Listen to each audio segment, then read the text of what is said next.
Pues la serie que comenzamos hoy sí nos emociona. Llevamos muchos meses con este tema en nuestro corazón y la nueva serie se llama Adoración. Creo que la palabra o el concepto adoración, aunque es una palabra muy conocida para los cristianos en el mundo eclesial, es muy conocido la palabra adoración. La usamos en nuestras oraciones, la usamos en nuestros cantos, la usamos en nuestras conversaciones, pero en muchas ocasiones no conocemos lo que realmente significa adoración. No conocemos el trasfondo de lo que es una vida de adoración. No conocemos lo que la Biblia habla sobre la adoración. Es lo que pasa con las palabras o las frases que a veces usamos mucho en la iglesia, usamos mucho entre nosotros, que tristemente a veces no conocemos el verdadero significado. Y con esta serie lo que hemos orado y lo que esperamos que Dios haga entre nosotros es que se abra el entendimiento, podamos comprender qué dice la Biblia sobre adoración, qué es realmente la adoración y desde ese conocimiento podamos anhelar, desear y abrazar una vida que realmente adora a Dios. Una vida que no es de domingo, que no es de simplemente entonar cantos y levantar canciones, sino una vida que entiende la profundidad de la adoración. Es una palabra sencilla y compleja a la vez. Sencilla porque ahora vamos a entender qué fácil está explicado en la Escritura, pero compleja por todo lo que conlleva, por todo lo que trae la palabra o el concepto adoración, todo lo que hay detrás de una vida que adora a Dios. Creo que en las últimas décadas, en los últimos muchos años, la iglesia de manera general ha transgiversado o ha dado un poco la vuelta al verdadero propósito por el cual estamos aquí, al propósito inicial y principal por el cual fuimos creados. Habla Efesios 1, el apóstol Pablo dice en un solo capítulo, en el primer capítulo de Efesios, nombra 3 veces, en 3 ocasiones, que hemos sido creados para alabanza de su gloria. Y cuando en un solo capítulo el Espíritu Santo recalca de esa manera algo, porque si lo pusiera una vez, pues sí es como para meditarlo, pensarlo, pero la insistencia de que lo ponga 3 veces, de que el apóstol haya querido recalcar eso 3 veces, nos habla de que en nuestros corazones, muchas veces egoístas, el ser humano tiende a ser egoísta, tiende a pensar en sí mismo, tendemos a ser egocéntricos, tendemos a ser orgullosos, y en esa tendencia humana muy bien sabida por nuestro Dios, Él quiere insistirnos en que no olvidemos el principal propósito para el cual hemos sido creados, para alabarle a Él, para que de Él sea toda la gloria, para glorificarle y adorarle en toda nuestra vida. ¿Y por qué digo que la iglesia ha transgiversado eso?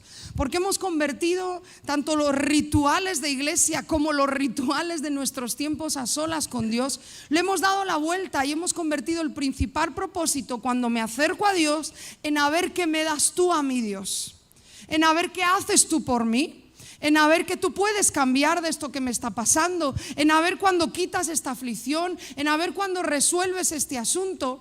Y en cierta manera eso es una bendición del Evangelio.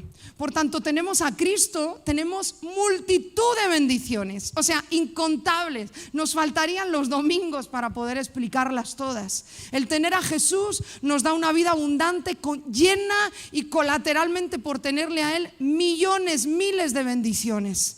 Entre ellas que tenemos acceso al Padre, donde podemos pedir, donde podemos llamar y se abre la puerta, donde podemos pedir y se nos dará, donde podemos clamar y sabemos que Él escucha nuestro clamor. Esas son las bendiciones que trae el Evangelio, esas son las bendiciones que nos dejó la cruz. Pero hemos hecho de eso nuestro principal propósito. Hemos tomado esa parte del Evangelio y hemos hecho de eso nuestro enfoque principal. Y cuando llegamos a nuestro tiempo a solas de oración, lo principal a lo que yo voy es: dame, resuélveme, ayúdame, cámbiame, haz esto, Dios. Y eso es dar la vuelta al orden que Dios ya puso. Porque hoy vamos a aprender que desde el inicio Dios trazó un camino, trazó una ruta para acercarnos y tener comunión con Él. Y esa ruta se llama adoración. Dios trazó un camino muy claro para que yo pueda mantener mi comunión con Él, para que yo me acerque a Él. Y esa ruta se llama adoración. Pero nos encanta invertir el orden. Y nos encanta que lo primero sea, a ver qué te saco hoy, Dios. A ver qué milagro hoy puedes hacer por mí. Porque en el fondo sabemos que tenemos al hacedor de milagros con nosotros. Y hay un versículo, no lo vamos a leer porque quiero centrarnos en los que voy a leer, pero hay un versículo que muchos conocemos, lo narra Deuteronomio, lo narra Números, hablando de esas ofrendas que traían como primicias al Señor. Y es bien conocido ese versículo. Y es un mandato que Dios les da a su pueblo y les dice: no vengas a mí con las manos vacías. Y creo, para mí, esa es la base de todo lo que vamos a estar hablando en esta serie. Porque pocas veces, por no decir ninguna, nos preocupamos de venir con las manos llenas. Dicho de otra manera, ¿qué te voy a traer yo a ti, Dios? No qué vas tú a darme, no con qué vas tú a llenarme, sino qué traigo yo en este día. Ya sea en mi cuarto cuando cierro la puerta, ya sea cuando entro a este lugar. Seamos sinceros. Pocas veces tú piensas antes de venir: voy a llenar mis manos de lo que le voy a dar a Dios. No hablo como algo material, sino como nuestra propia vida, de nuestro interior. Cuando traemos adoración al Señor, cuando traemos alabanza al Señor, claro, ahora lo vamos a ver que significa sacrificio, porque muchas veces todo nuestro mundo interior hay que aparcarlo, hay que dejarlo, hay que entregarlo al Señor para volver a colocarle a Él en el lugar que se merece. Él es digno de ser adorado, Él es digno de que levantemos su nombre. Y eso es venir con las manos llenas. Cuando entramos a este lugar o cuando entras a tu tiempo de oración, tú y yo debemos de preocuparnos: ¿qué le llevo yo a Dios? De eso se trata la adoración, de darle a Dios. Pero el cristianismo se ha convertido en ¿qué me va a dar Él a mí? Y creo que eso es algo de lo que como iglesia necesitamos salir. Necesitamos volver al origen. ¿Qué dijo Dios? ¿Qué marcó Dios para acercarnos a Él?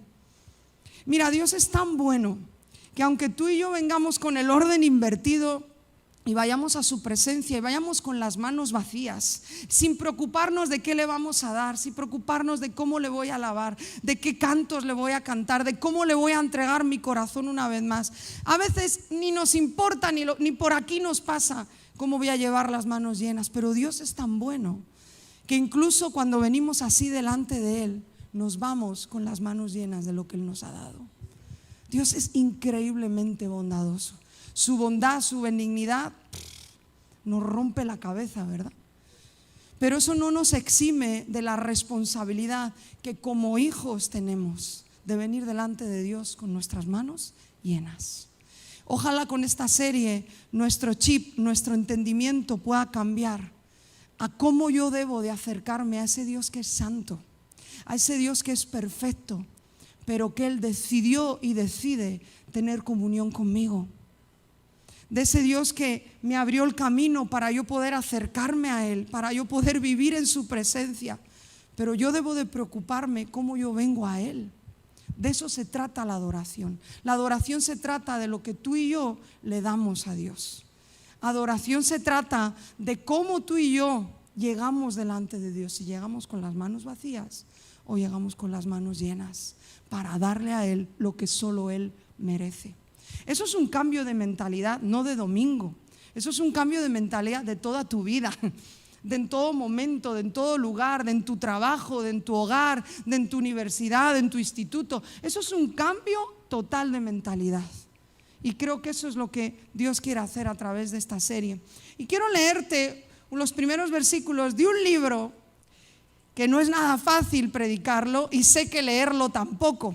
¿Cuántos han pasado por el libro de Levítico y al empezar a leerlo han dicho: bueno, mejor me voy a los Salmos, que parece que los entiendo mejor? Voy a leerme un proverbio, me voy a leer los evangelios, que eso sí lo entiendo. O sea, yo confieso, me he saltado muchas veces el libro de Levítico. A ver, ¿confiesa conmigo alguien más? Ah, bueno, no soy la única. Bien. O sea, es un libro tedioso. Es un libro complicado en alguna parte de entender, pero es un libro imprescindible para entender lo que demanda realmente Dios de nosotros. Hace muchos años, ahora ya como 10 años o por ahí, escuché una vez a Enrique Bremer predicar, creo que fue en nuestra iglesia, no recuerdo dónde, y él dijo: en que no entienda el libro de Levítico, no entiende lo que es adoración. Y yo me quedé así y dije, pues yo no entiendo el libro de Levítico, o sea, no entiendo nada. Y recuerdo después de escuchar eso, estar por meses leyendo una y otra vez. Yo dije, yo tengo que entender lo que este hombre ha dicho. ¿Cómo no voy a entender la adoración? Porque uno se piensa que adoración se trata de posturas, de cantos, de alabanzas, de música que conecta con el cielo, y nada que ver. El libro de Levítico tiene dos temas principales. Voy a intentar destensarlo o no hacerlo tan denso, ¿ok? Voy a intentar hacerlo fácil. Pero el libro de Levítico tiene dos temas principales. Uno es la santidad.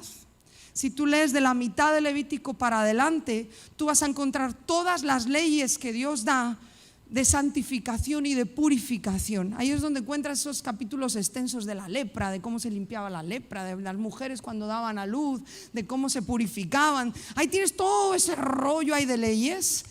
El mensaje de parte de Dios en esos capítulos es: yo soy santo y para acercarte a mí tú tienes que santificarte y purificarte. Y tienes todas esas leyes a los sacerdotes, de consagración de los sacerdotes. Ahí te animo si tienes ánimo para leerlo. Pero la primera parte de Levítico trata de un tema, y es el tema que estamos hablando, bien importante para entender, pienso yo, el resto de las Escrituras. Entender el Nuevo Testamento sin entender Levítico es difícil. Complicado entender un libro como Hebreos, Romanos, sin entender la esencia de lo que dice el libro de Levítico. Los primeros capítulos o la primera parte nos está hablando de adoración, porque está hablando de ofrendas, está hablando de sacrificios, está Dios trazando ese camino de cómo tú vas a mantenerte en comunión conmigo a través de las ofrendas, de esos sacrificios, porque cuando tú leas en la Biblia sacrificio es lo mismo que adoración. Adoración se trata de sacrificio, porque adoración se trata de entrega, de traer, de darle a Dios. Y ahí es donde con esta serie queremos dar un golpe al humanismo. El humanismo que se ha metido culturalmente por filosofías de este mundo, por culturas de este mundo, se ha metido en nuestro subconsciente y en nuestros hábitos y en nuestras formas de pensar, donde nos dice que lo importante somos tú y yo, que lo importante es lo que Él vaya a hacer por mí, pero el Evangelio y la palabra de Dios nos dice que lo importante es Él, que la gloria es suya. Y que claro que sí, detrás de eso vienen tantas bendiciones que Dios nos da. Creo que mucha o parte de los hábitos que tenemos en nuestra mente y por ellos actuamos como actuamos, es la esencia del catolicismo también en nuestras sociedades. Porque el catolicismo, ¿qué mensaje nos deja? Nos deja el mensaje de que acudas a Dios cuando las cosas se ponen feas y necesitas algo. Entonces le llevas la velita a la Virgencita, la monedita para el santo, la vela que cada semana tienes que volver a ponerle flores o al altar o estos rollos, ¿no? Esa es la esencia que nos ha dejado el catolicismo y que sin querer se nos ha metido en nuestra manera de pensar. Lo estamos viendo en los conectas, ¿verdad? Cómo la cosmovisión bajo la que vivimos nos hace actuar como actuamos y no nos damos ni cuenta. Y eso es lo que nos ha dicho la religión católica. No, si tú quieres conseguir algo, hazte esa procesión y cuanto más sangre tus rodillas, se las haces de rodillas, más Dios te va a contestar y te va a dar el milagrito. Y en eso hemos crecido y eso se nos ha metido y por eso a veces, hoy en día, seguimos acercándonos a Dios de esa forma. Pero el libro de Levítico nos vuelve al origen de lo que Dios dijo. Es cierto que las leyes de Levítico ya no están vigentes hoy, pero sí los principios y el carácter de Dios marcado en ese libro, eso está tan actual hoy como cuando se escribió. Ahora vamos a empezar desde el versículo 1. Tranquilo, no vamos a leer 10 capítulos, solo 3. No, solo te voy a leer 3 versículos, tranquilo. No vamos a leer aquí el libro entero de Levítico, pero vamos a leer los 3 primeros versículos. Capítulo 1, versículo 1. Dice así: llamó Jehová a Moisés y habló con él desde el tabernáculo de reunión y le dijo diciendo: habla a los hijos de Israel y diles: cuando alguno de entre vosotros ofrece ofrenda a Jehová. Y esta es la parte principal de los primeros capítulos de Levítico, porque adoración se trata de ofrecer ofrenda, de ofrecer sacrificio, de darle a Dios. Eso es la esencia de la adoración. Eso, si te quedas solamente con esto hoy, bien, vamos a avanzar en esta serie en los demás días.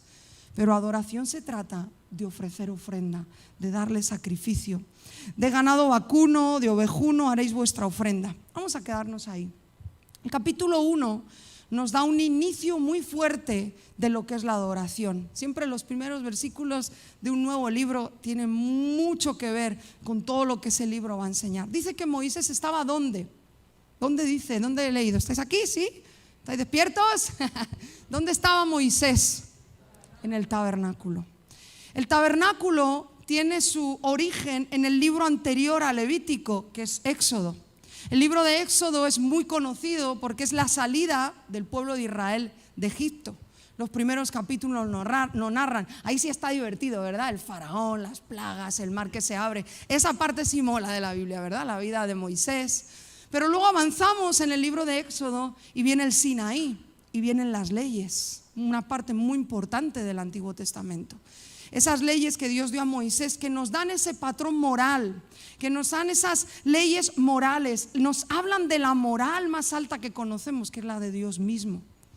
Y avanzamos en el libro de Éxodo y lo siguiente que encontramos es que Dios les dice levantar un tabernáculo. Por si no lo sabes, el tabernáculo era esa tienda, ese lugar de reunión donde Dios dijo, mi presencia va a estar ahí.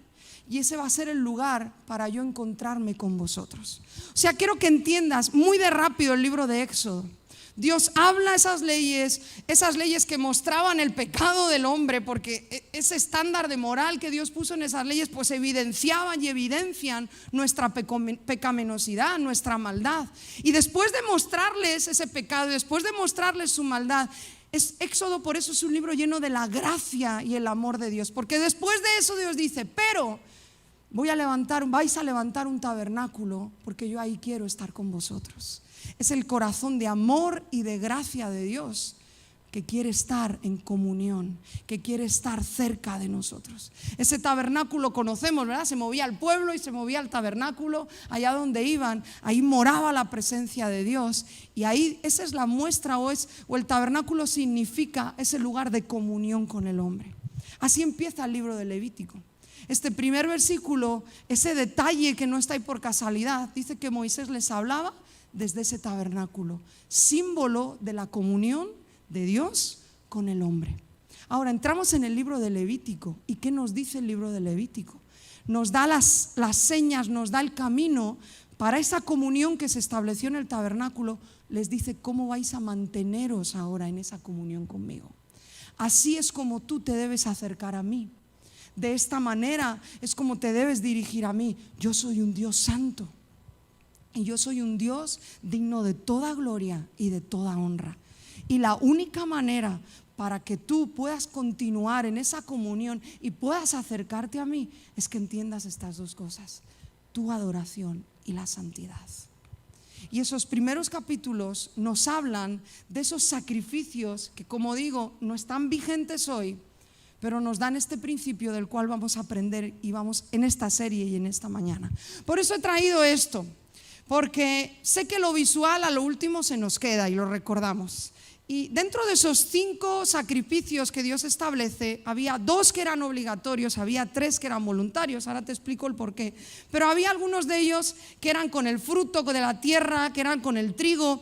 Sí que había otros con bueyes, con ovejas, con aves, para los que tenían menos economía, que no pudieran dar un animal tan costoso, pues les dieron varias aves para poder ofrecer. Pero imagínate que lo hubiera traído aquí, ¿te imaginas? A no ser que los hubiera traído ya muertos y sacrificados, no hubiera quien se centrara con un buey, con una oveja, con un carnero, con una paloma. Así que por eso he decidido traer solo esto, que significa, para que tú recuerdes de qué van a venir tus manos llenas cuando vengas delante de Dios. No le vas a traer algo económico a lo mejor, aunque también, ¿no? Sabemos que dar la ofrenda y todo lo que le damos también de nuestros bienes al Señor significa también adoración, pero quiero que lo entiendas de manera metafórica, para que te acuerdes cuando vayas delante del Señor. Bueno, pues no voy a ir con mis manos vacías, ¿qué le voy a llevar a Dios? Y por eso he hecho esto, ¿no? Aparte que queda muy bonito, para que así te acuerdes. Y dentro de esos 5, como digo, sacrificios que Dios establece, me encanta porque había 2 obligatorios, como te digo, los sacrificios que eran por el pecado, por la culpa, ese no había de otra, sí o sí los tenías que ofrecer, pero los otros 3 eran voluntarios. Me encanta eso. Los que eran de paz, los que eran del trigo, los que el holocausto, el propio holocausto, Dios establece que fueran voluntarios, porque Dios a ti y a mí jamás nos obligará a adorarle. Él no va a venir así a punta de pistola o con una navaja, que me adores, que me adores de verdad, que sea de corazón, que sea genuino. No. Me encanta porque nos muestra, eran más los voluntarios que los obligatorios. Y eso nos da una muestra del carácter y el corazón de Dios. Él no va a obligarte a ti y a mí a adorar. Él simplemente espera que le adoremos. Espera que entendamos la adoración. Espera que entendamos el venir a Dios con manos llenas, el venir sabiendo y pensando, ¿qué le voy a traer yo a Dios? Voy a ir a su presencia, voy a ir delante de Él, voy a venir a la congregación. ¿Con qué corazón voy a ir? Voy a ir un día más dando vueltas sobre mis propios rollos, ya como para la tercera o la cuarta canción, ya que consigo dejar un poco mis pensamientos y esbozar alguna breve frase que más o menos le adore. O voy a venir desde el momento 1 entendiendo que toda mi vida es para adorarle, entendiendo el propósito por el cual fui creado, que es para que Él sea adorado y sea alabado y exaltado en todo tiempo, en todo momento y en todo lugar. Entender eso lo cambia todo nuestro panorama, cambia todo nuestro día a día. No cambia los problemas, eso va a estar ahí. Mentalízate, la vida tiene problemas, ya está, dejemos ya de llorar por los problemas. O sea, la vida es difícil, cuando no sea tu jefe será tu marido, cuando no tu hijo, cuando no la profesora del colegio, cuando no… La vida es así, también, pero como estoy hablando yo, pues digo el marido. En fin, podría seguirle, pero me voy a callar. Que normalmente dan más problemas los maridos que las mujeres. A ver, eso digo yo que soy mujer, seguro que los hombres no decís lo mismo. Pero bueno, dejemos eso a un lado. La vida es difícil, asumámoslo. Es complicada, cuando no sea algo económico va a pasar algo en tu casa, cuando no. O sea, cuando esté todo bien, disfrútalo porque te viene otra. Aprovecha esos días que todo está en calma porque luego viene otra. Eso es así, eso es una realidad y Jesús nos lo avisó, no podemos decir que no estamos avisados. Pero entender para qué fuimos creados en primer lugar. Entender que la adoración es una causa de vida primordial y principal en nosotros. Hemos hecho los cristianos una causa de vida el que nos vaya bien. Una causa de vida el que las cosas se me solucionen. Una causa de vida en que Dios haga un milagro. Y una cosa no quita la otra, Dios hace milagros. Y oramos por los milagros y oramos por ver a Dios actuar. Tenemos al hacedor de milagros con nosotros.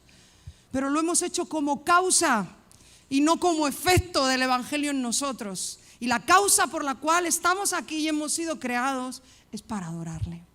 Que Él sea exaltado en todo momento, en todo lugar. ¿Sí? Por eso me encanta que 3 de estos 5 sacrificios que Dios estableció como ofrenda, como darle a Dios, sean voluntarios. Se me hace tan bonito, porque así es nuestro Dios. Él espera que le adoremos, no nos obliga. Quiero, en los minutos que me quedan, hablarte de 3 características que esas ofrendas y esos sacrificios tenían. Tú lees los 5 ahí, si te animas a meterte en la semana, léelos. Pero en los 5, estas 3 cualidades coinciden. Son las mismas. Luego había otras cualidades que cambiaban de unos a otros. Por ejemplo, el holocausto se quemaba por completo, otras había una parte para el sacerdote, otras había una parte para el propio ofrendante que se podía llevar.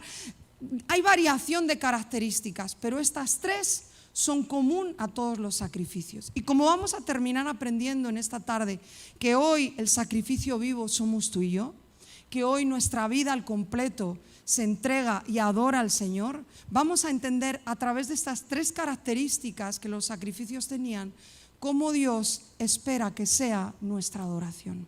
Número 1, la primera característica, la ofrenda tenía que ser dada de manera particular. Y tú dirás, bueno, pues tiene lógica. Bueno, te lo explico.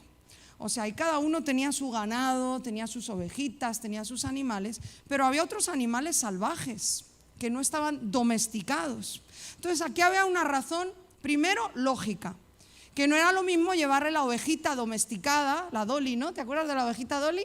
La que hicieron, la que la mutaron y quisieron hacer como clonarla y todo ese rollo. No es lo mismo tener tu ovejita domesticada, tranquila, apaciguada, que la salvaje. Entonces hay una pura razón de logística. No le ibas a llevar al sacerdote la que estaba salvajada. Imagínate para cogerla, para matarla, para... ¿Sí? Entonces eso es pura razón normal, del orden. Ahora, había una razón mucho más profunda. Y es que el pensamiento a donde se iba del hombre y de las familias era: ¿por qué yo voy a dar de mi propia remanente, de mis propios animales, que son el sustento de mi familia, que son lo que declara si tengo más riquezas o menos, que son de mis propios bienes, digámoslo así, si puedo coger una de ahí salvaje y se la llevo al sacerdote? ¿Entiendes esa mentalidad? ¿Por qué me voy a quitar yo de lo mío, que es mis bienes, lo que Dios nos ha dado como familia, si puedo pillar una ahí del campo y a lo último estoy cumpliendo con el sacrificio y la ofrenda que Dios está pidiendo? ¿Me estoy explicando? Pero Dios dice: no, la ofrenda que tú me traigas tiene que ser un animal tuyo, ni de tu vecino, ni que te lo encuentres en el campo, ni que te lo hayan regalado, no, uno tuyo. ¿Por qué? Porque el rey David lo entendió muy bien. No podemos dar a Dios algo que no nos cueste. Porque la calidad de la ofrenda no está en sí, en lo que era la ofrenda. Pues los pobres daban las aves, los más adinerados daban los animales más grandes, más costosos. Pero la calidad en sí no era eso, porque si no Dios hubiera dicho: todos me dais los caros, los buenos. No. Dios sabía que había familias que no podían tener los animales más costosos. Entonces la calidad en sí no era la ofrenda, no era el animal. La calidad en sí era el corazón del ofrendante, del que estaba dando. El corazón que realmente busca y entiende la adoración no va a darle a Dios de algo que no le haya costado. Por eso sacrificio y adoración, cuando tú lo leas, es lo mismo. La primera vez que aparece la palabra adoración en la Biblia es cuando Abraham, cuando va a subir con Isaac a sacrificarlo y dice: subamos al monte y adoremos a Dios. Esa es la primera vez, y esa historia marcó y sigue enseñándonos hoy en día sobre adoración. Abraham iba a entregar lo que más amaba, iba a entregar la promesa, iba a entregar a su hijo. Eso significa adoración. Por eso Dios establece: me vas a dar de lo tuyo, me vas a dar de lo que realmente te haya costado. Y no es un afán egocéntrico de Dios, no, es que Dios busca corazones que realmente entiendan que Él es digno de toda gloria, que Él es digno de que le adoremos. Y cuando escatimamos o cuando, ¿qué palabra es? Cuando racaneamos, ¿sí? Cuando racaneamos con lo que le damos a Dios, es que no hemos entendido adoración. Cuando racaneamos, y ya no te hablo de cosas materiales, te hablo de nuestra propia vida, nuestras fuerzas, nuestro tiempo. O sea, mira, para que lo entiendas de manera muy práctica, llegar aquí y todos esos asuntos que tú traes en tu mente, de tus rollos, de tus problemas, contigo mismo, con el resto del mundo, soltar eso, dárselo a Dios y decirle: está en tus manos, te voy a glorificar, voy a levantar tu nombre, sea que cambies la situación o no, sea que pase lo que quiero que pase o no, tú eres digno. Eso es adoración, porque uno en ese momento está ofreciendo un sacrificio, está dando de algo que le cuesta, que le duele, lo está renunciando y se lo está entregando al Señor.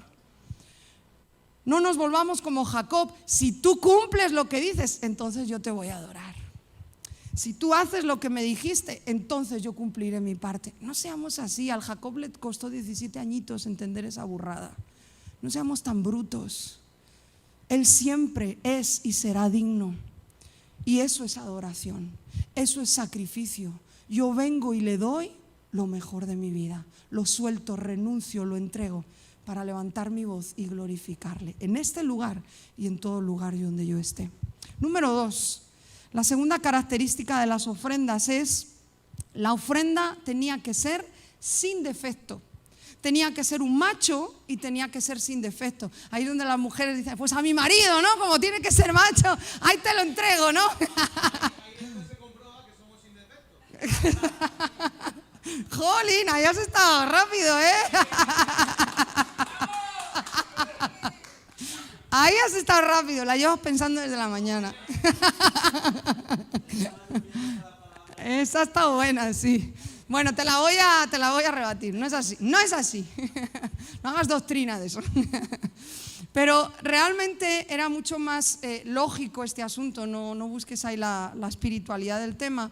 Pues a lo último, los machos eran los que tenían que ser entregados, pues ¿quién eran los que seguían teniendo bebés, becerritos, ovejitas? Pues las hembras necesitaban ser conservadas para poder seguir teniendo animalitos que nacieran y volvieran a dar alimento y volvieran a poder ser sacrificados por el pueblo. Entonces tenía que ser un macho sin defecto.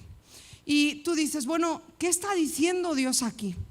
Porque me está diciendo Dios que lo que yo le dé y lo que yo le ofrezca tiene que ser sin defecto, tiene que ser sin mancha, porque entonces yo no tengo nada perfecto para darle, porque en mí no hay perfección. Pero Dios de nuevo nos está dando el misterio de la consagración y la adoración. Dios nos está diciendo, te lo voy a leer como lo he puesto aquí, todo lo que demos a Dios debe ser con un corazón sincero, no con doblez, sabiendo que estás dando a Dios algo que no tiene valor para ti. Cuando entendemos adoración y la practicamos y vemos en la Biblia, en el Antiguo Testamento, que una de las cosas que hacía enojar a Dios, léete el libro de Malaquías, vas a alucinar, porque Dios les regaña o está enojado porque le estaban ofreciendo animales enfermos, animales defectuosos, quizás con una patita magullada, que no estaban en su perfecto estado. Y no es que Dios dijera, no, tiene que estar así, sin arruga lo que me des, no. Es que una vez más Dios está apelando al corazón del que adora, del que da. Porque dar a Dios algo defectuoso es decir, o es lo mismo que decir, de lo que me sobra, de lo que no es tan valioso para mí, eso es lo que te doy. De mis horas del día que no tienen tanto valor, de lo que me va sobrando, de mis palabras, de mis fuerzas, de mi tiempo, eso es lo que te doy. Pero cuando el que diga sin defecto está simbolizando el que lo que demos a Dios sea lo mejor de nosotros. Por eso, jóvenes, vosotros tenéis la mejor edad, no digo que los que ya somos más mayores no, pero los jóvenes tienen la fuerza. Y tenéis la oportunidad de darle al Señor vuestros mejores años, vuestros mejores días. Los que somos más mayores también. Pero hay tantas cosas que podemos aplicar de esto en lo que le damos a Dios. Eso se llama adoración. Adoración es saber que lo que le estoy dando a Dios no es de los restos, de lo que no quiero, de lo que no vale. De ese animal que como ya está enfermo, pues ya se va a morir, ¿ya para qué? Pues mejor se lo doy al sacerdote para la ofrenda, ¿no? Y a veces así somos y eso no es adoración. Y por último, la última característica es que las ofrendas no podían estar mezcladas con levadura y con miel. Y esto me ha costado un poco porque pues no lo entendía. Digo, ¿qué tendrá que ver? ¿Por qué levadura no podían llevar las ofrendas? Ni levadura ni miel. En cambio hay otro ingrediente que lo dice en cada capítulo que debía llevar cada ofrenda y es la sal. Y al principio pensé en la levadura, pues todos sabemos en el Nuevo Testamento la levadura como símbolo de pecado. Y yo dije, ya está, es la inmundicia. Nuestra ofrenda no puede estar con inmundicia.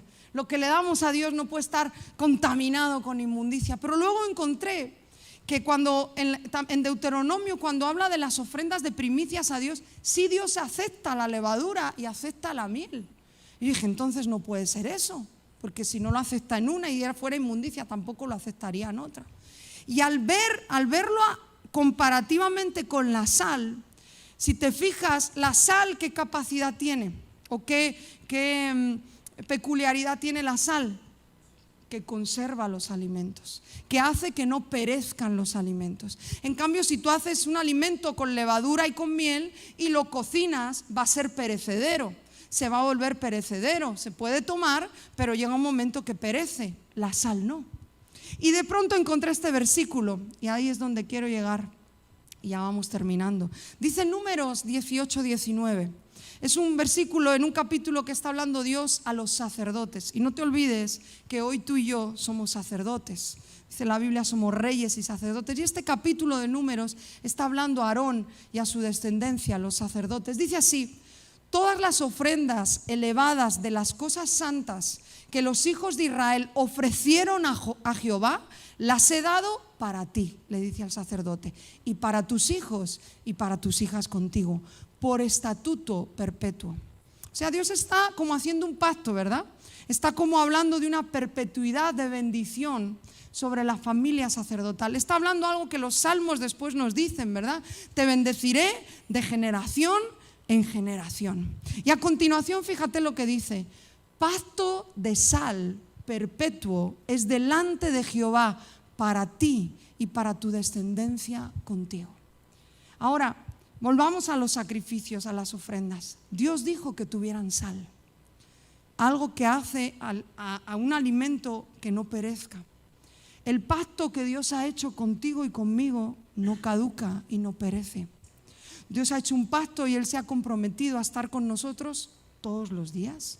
Él se ha comprometido a que su bendición esté sobre nuestras vidas y sobre nuestras generaciones. Él ha hecho un pacto. Y se me hace, a la luz de todo esto, que nuestra adoración, nuestros actos de darle a Dios, nuestra vida de adoración, es el sello por nuestra parte que ratifica ese pacto que Dios ha hecho con nosotros. Dicho de otra manera, no es que cuando no adoremos ese pacto se invalide, no, porque tenemos un Dios fiel que dice y hace, y Él ha hecho un pacto con su pueblo. Pero dicho de otra manera, entiendo que cuando adoramos y cuando nuestra vida se convierte en una vida de adoración, cuando invertimos ese primer propósito que la iglesia ha tomado hoy como principal, de qué vas a hacer tú por mí, y entendemos que voy a traerte yo a ti, se me hace que cuando entendemos eso es que conectamos con entender realmente el pacto tan increíble que Dios ha hecho con nosotros y que no perece. Cuando tú y yo adoramos es que se abre nuestro entendimiento para vivir bajo las bendiciones que tiene ese pacto. Porque cuando no entendemos eso, nuestra vida se basa en un ida y venida. En un lucho con esto, a veces lo gano, a veces no, voy para adelante, voy para atrás, como la canción, ¿no? Un pasito para adelante, María, un pasito para atrás, ¿sí? Voy para adelante, voy para atrás, medio que entiendo, medio que caigo. Pero no son vidas que disfrutan de las bendiciones que tiene ese pacto. El pacto que no se acaba y no perece. Pero cuando realmente adoramos, cuando me conecto a ese primer propósito, cuando yo entiendo que el primer propósito por el cual estoy aquí es para alabanza de su gloria, es para adorarle en todo momento y en todo lugar. Todo lo de detrás ya lo trataremos con el Señor. Pero cuando yo entiendo que lo primero es eso, yo creo que es en ese momento que la adoración es la llave para entender toda la abundancia que trae ese pacto que Él selló en la cruz. Es cuando se abre mi mente y entonces es cuando empiezo a disfrutar. Adoración que nos habla de entrega y de sacrificio realmente es el secreto para disfrutar de la abundancia que tenemos en Cristo. Esa abundancia que tanto persigues y tanto a veces nos amarga la vida porque no vivimos en... a veces yo estaba ahí sentada y hablan de abundancia y yo he llegado a pensar, pero qué abundancia si yo voy de miseria en miseria, cuando la Biblia dice que tengo que ir de gloria en gloria. Pero esa abundancia uno la empieza a vivir y a practicar cuando mete la llavecita que se llama adoración. Cuando empiezo a entender que la gloria es suya, cuando empiezo a entender que Él es lo primero, cuando empiezo a entender que Él no comparte su gloria con nadie, cuando empiezo a entender que Él está en el trono, que Él gobierna, que por más que yo viva o pase, no resta poder a quien Dios es, porque Él es el Todopoderoso. Cuando yo empiezo a vivir bajo esa realidad, es que se me abre la ventana del pacto que Él selló en esa cruz. Entender eso cambia tu vida, cambia tu caminar. ¿Sufrirás? Sí. ¿Seguiremos llorando? Sí. Pero nuestro entendimiento estará parado bajo quien Dios es y no bajo las circunstancias que vivo. El problema es que hemos dejado que muchas veces nos defina lo que vivimos en vez de que nos defina el Dios tan grande que tenemos. Ese cambio de una cosa a otra se llama adoración. ¿Y sabes lo que he descubierto? Que la verdadera adoración se aprende en los momentos de quebranto. que hay un misterio en los momentos de quebranto que nos permite aprender la verdadera adoración. Ya después uno sale de eso y uno tiene que seguir manteniéndolo, ¿no? Porque a veces luego salimos, se nos va la aflicción y nos olvidamos. Pero la verdadera adoración, la más profunda, se aprende en los momentos de quebranto. Y termino, si me ayudas. Romanos 12.1, ¿quién no conoce Romanos 12.1? Porque vamos a ver que en estos dos versículos, y ya acabo, ¿qué es la adoración en el nuevo pacto? Porque tú dirás, bueno, esto es el antiguo, bla, bla, bla. Aunque como ya te he dicho, aunque esas leyes ya no están vigentes hoy, que habla Levítico, pero los principios son los mismos. El camino que Dios trazó sigue siendo el mismo. Pero ¿qué habla de adoración en el nuevo pacto? En el Nuevo Testamento que vivimos hoy. Dice Romanos 12.1 en la NTV, por lo tanto, y ese por lo tanto lee Romanos del 1 al 11, la obra de Cristo en nuestras vidas. Por lo tanto que tenemos a Cristo, por lo tanto que Él ha muerto por nosotros, por lo tanto que sus misericordias se han derramado por nosotros. Amados hermanos, les ruego que entreguen su cuerpo a Dios. Fíjate que el apóstol está rogando, les ruego que entreguen su cuerpo a Dios por todo lo que Él ha hecho a favor de ustedes, que sea un sacrificio vivo y santo, la clase de sacrificio que a Él le agrada, como acabamos de ver, ¿verdad? Esas características de esos sacrificios. Esa es la verdadera forma, me encanta esta versión porque dice, de adorarlo. La Reina Valera no, pero significa lo mismo. Hay una verdadera forma de adorar a Dios. Y se trata de que ahora el sacrificio y la ofrenda somos tú y yo. Y podemos vivir vidas llegando a la casa, a esta casa, llegando a tu iglesia, llegando a tu lugar secreto. Podemos estar toda la vida viviendo vidas que simplemente dame. Como Inna, ¿verdad? No sé si os acordáis que un día nos dijo, dame. ¿Cómo era David? Tú te lo sabías, ¿verdad? Órame, restáurame, cuando pedían, ¿no? Como las ovejitas, ¿no? Me. Podemos pasarnos toda la vida con él, diciéndole al pastor, a tu líder, órame, sáname, cámbiame, cosas que Dios quiere y va a hacer.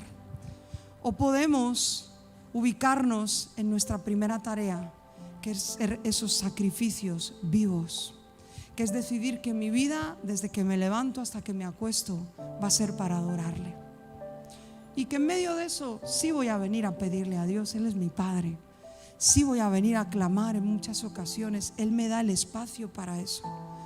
Pero yo voy a hacer de mi propósito principal de vida que Él sea glorificado. Hebreos 13:15, y ya con este termino, dice así: por lo tanto, por medio de Jesús, porque sería imposible acercarnos al Padre si no fuera por Cristo y su obra, ofrezcamos un sacrificio, y aquí dice la palabra, continuo, todo el tiempo de alabanza a Dios, mediante el cual proclamamos nuestra lealtad a su nombre. Qué versión, ¿eh? Habla de continuo. A veces reducimos el tiempo que voy a pensar en Dios el domingo en la mañana o en la tarde, pero el lunes vuelvo a mi vida. Si acaso me acuerdo de Dios en la semana, pues porque algo me ha pasado y me ha ido mal, y me olvido de que Él está en el trono, y me olvido de que Él sigue reinando, y me olvido de que tenemos un Dios santo y perfecto, inmutable, que no cambia. Independientemente que el mundo cambie, Él no cambia. Y habla de una continuidad. Adoración es continua. ¿Sabes qué sucedería si tanto aquí como en cualquier punto de luz en el mundo entero, donde la iglesia, donde el pueblo de Dios se reúne, llegáramos habiendo adorado el lunes, habiendo adorado el martes, habiendo adorado el miércoles, habiendo entregado algo que amamos el jueves, habiendo amado la gloria de Dios el viernes, habiendo glorificado el nombre de Dios el sábado? ¿Sabes qué sucedería los domingos cuando nos juntamos? Porque el verdadero motivo por el cual venimos es para adorarle. Si tú te confundiste y pensaste que esto era la milagrosa, que voy el domingo para que la vida de mi hijo se arregle, para que mi matrimonio se arregle, para que, pues entonces te da igual, vete, coge una velita y pónsela en la iglesia católica de la esquina. Porque aquí venimos para adorarle. Y en medio de eso, Dios hace milagros. Dios sana a tus hijos, Dios sana tu matrimonio, Dios te da un trabajo, Dios te prospera. Pero el verdadero motivo por el cual venimos y nos juntamos es para adorarle. ¿Qué pasaría si toda la semana estuviéramos, como dice Hebreos, continuamente adorando a Dios? Te digo lo que pasaría, que entraríamos por esa puerta y en la primera nota y en la primera frase que cantaríamos sería una explosión en este y en todo lugar de exaltación al nombre de Jesús. Lo siguiente que pasaría es que esa atmósfera de adoración cambiaría el ambiente, afectaría nuestra ciudad, afectaría nuestra nación, porque cuando la iglesia adora de verdad, no que canta los cantitos que están de moda, que están bien buenas y qué música más agradable. En la mañana decía, a mí me encanta cuando, ya no dirijo la alabanza, pero cuando dirigía la alabanza, me encantaba que al final de la alabanza alguien viniera y me dijera, ese canto que habéis puesto no me gusta tanto, o esa canción que habéis cantado y no me gusta tanto. Yo me encantaba, me remangaba y le decía, me encanta que no te guste porque no era para ti, era para nuestro Dios. No hemos cantado para ti. Y a veces venimos y pensamos que la alabanza se hizo para que yo la disfrute, que los cantos guays que os tenemos, porque la verdad está bueno los cantos. Vaya canto que acabamos de sacar, ¿verdad? El de Lion. Vaya canto bíblico. Cada frase de ese canto es un versículo. ¿Te has dado cuenta? Estamos cantando la Biblia. Por eso tiene tanto peso ese canto. Y están bien buenos los cantos. Pero yo creo que la iglesia de manera global necesitamos entender que esos tiempos no son para nosotros, no son para nuestro disfrute, que en medio de eso su presencia viene y disfrutamos, pero que esos tiempos son para que Él sea glorificado y que desde la primera frase que entonamos el propósito es Él y su gloria. Una iglesia que entiende eso es una iglesia que levanta altares y lugares de adoración. Eso abre los cielos, eso cambia naciones y ciudades. Yo creo que en este tiempo todavía, y eso es algo mío, no te puedo ni hablar con la Biblia, pero sí siento que el cielo todavía está esperando a que la iglesia entienda esto, y a que no vengamos nada más que a disfrutar o a pasar un buen rato, sino a que vengamos a adorarle, a que vengamos como Dios estableció aquí en Levítico. Hoy vengo a traerte ofrenda a Dios, y en mi casa en la mañana, hoy vengo a traerte ofrenda a Dios. Ojalá con esta serie Dios nos revele lo que es la verdadera adoración y podamos que nuestro entendimiento sea renovado para que seamos una iglesia que adore en espíritu y en verdad, de veras. Vamos a orar. Ay, quédate en tu lugar. Si quieres, ponte en pie, muévete. Y ojalá este ejemplo te sirva para recordar que le traemos a Dios. Si viniéramos con esta cesta, ¿verdad? Estaría bueno, está completita, ¿verdad? Ahí sí que traeríamos muchas cosas. Pero vamos a orar y vamos a pedirle al Espíritu Santo que en esta temporada nos vuelva al origen de la adoración, nos regrese a la esencia, nos regrese a la ruta que Él marcó, porque a veces nos hemos marcado nuestra propia ruta. Hemos hecho un evangelio a veces sin Dios y sin lo que Dios dijo. Pero vamos a regresar a lo que Dios estableció.